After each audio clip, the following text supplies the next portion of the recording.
Spiritual bypass meets the hierarchy of illusions, aka you said grace but you never ate. You starve, but you say grace. Anyway, it's like trying to skip digestion by saying a prayer over an empty plate.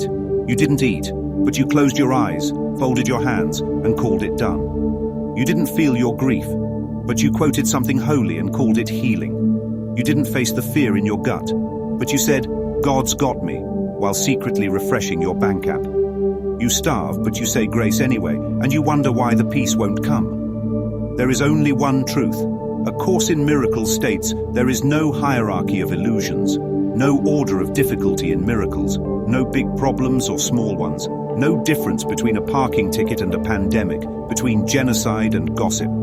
Because all illusions are equally untrue, equally false, equally nothing.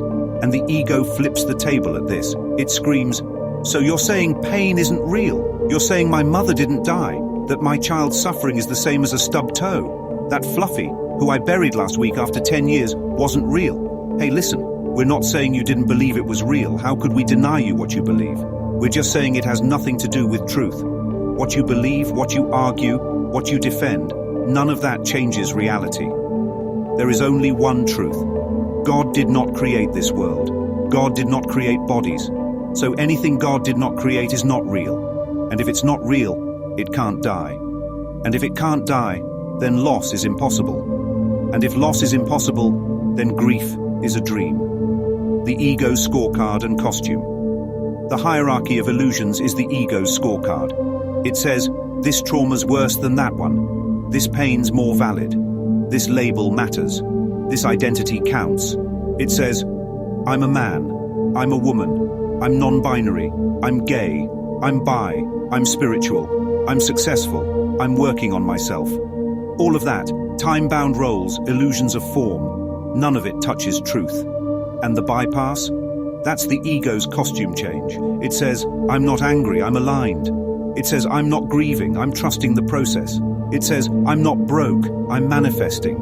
It puts namaste on a hoodie. It wears crystals like body armor. It drapes itself in sage smoke and spiritual hashtags, hoping the pain will disappear. But the ego doesn't know what namaste means. It's like a child who found a sacred word and thinks it's a toy. It sees a cross and says, oh, this must go around my neck.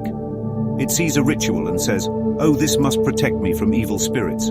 It sees prayer and says, oh, this must help me get what I want. It mimics, mocks, manufactures, without ever understanding. That's the ego's whole game. Mimic what it cannot create and fake what it cannot feel. The mask is neutral.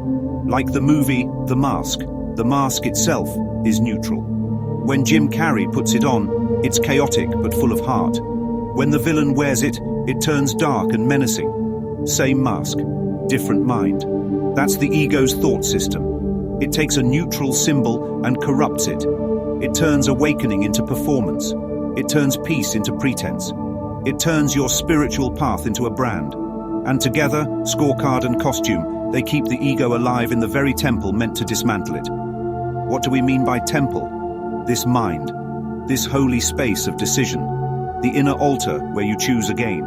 Not a building, not a practice, not a performance. The temple is where you meet God. And the ego squats in the doorway like a heckler, dressed like a priest. So, what do? We tell the truth.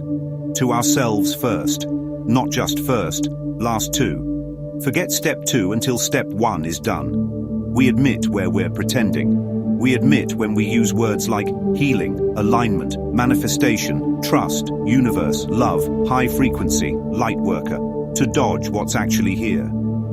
The heartbreak, the resentment, the fear of being left behind, the panic of getting older, the shame of not being spiritual enough. We tell the truth because only what's faced can be forgiven. Not by punishment, but by presence.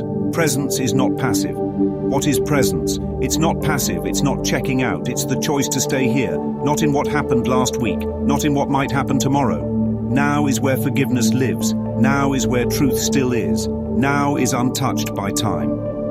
You can't be in the now and drag your story with you. You can't be in the now and rehearse your pain like a monologue. The now doesn't care about your calendar. It holds every moment already, eternally. That's why you can only heal now. You don't need another quote. You don't need another quote. You need someone who will sit with you and not fix you. You need to sit with yourself and not escape. To not reach for a course lesson when your throat tightens. To not throw a Bible verse at your fear. To not try to outrun sadness with another podcast or another retreat. Because if you're trying to fix someone, you still believe they're broken. And if you believe they're broken, you're still believing in the dream. That's not love, that's fear in disguise. Real presence doesn't fix. Real presence doesn't flinch. Hierarchy is the illusion. You think enlightenment means you shouldn't be sad anymore. That you failed because you got angry. That you're less spiritual because you're broke. And the guy with the jet who never prays, never meditates, never opens a course book, yeah, he makes you question everything. And that's good, because your beliefs about form, about how healing should look, are the real illusion. The ego says, if I suffer long enough, I'll earn peace. But the last will be first, and the first will be last. Because the ones who let it all go are the only ones who see. That's why the homeless man is sometimes the freest person on the block. He already lost what you're still afraid to. Holding space isn't about convincing you think someone's crying and your job is to talk them out of it. No. Your job is to be still enough to hold the space for their awakening. Not your words, not your knowledge, not your explanation of the dream. If you really believed the pain was unreal, you wouldn't feel the need to fix it. You'd just love. You'd sit beside them in silence, knowing the storm will pass. Knowing nothing real can be threatened. Knowing they'll remember.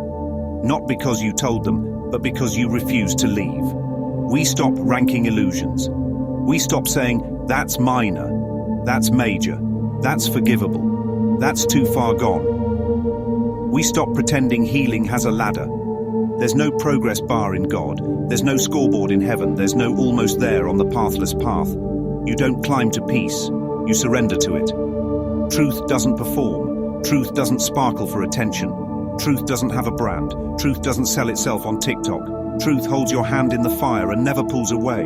So when we say, let's go there, we mean the part you're still hiding. When we say, let's not skip this part, we mean the grief you still judge, the fear you still spiritualize, the rage you still dress up as detachment. When we say, let's not say grace without eating, we mean stop quoting the course like it's a spell and actually do the work.